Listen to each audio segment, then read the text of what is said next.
საქართველოს პროკურატურამ უმწვევ მდგომარეობაში მყოფი პირის მიმართ ჯგუფურად განხორციელებული ტრაფიკინგის ფაქტზე ორ პირს ბრალდება წარუდგინა.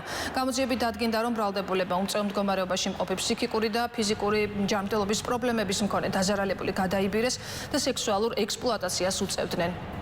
ექსპლუატაციით მიღებულ თანხას კი ისაკუთრებდნენ. ორივე პირს ბრალდება საქართველოს სისხლის სამართლის კოდექსის 153 პრიმა მუხლის მეორე ნაწილის B და მესამე ნაწილის D და E ქვეპუნქტები წარადგინა, რაც 12-დან 15 წლამდე პატიმრობას ითვალისწინებს.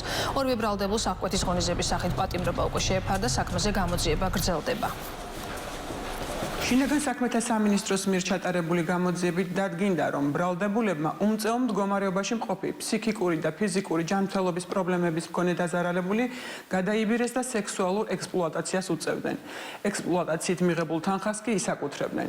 ორივე პირს ბრალდება წინასწარი შეთანხმებით ჯგუფის მიერ უმწვევ მდგომარეობაში მყოფი პირის მიმართ ძალადობის გამოყენებით ტრაფიკინგის ფაქტზე წარადგინათ, რაც სასჯელის სახით და ზომად 12-დან 15 წლამდე თავისუფლების აღკვეთას ითვალისწინებს.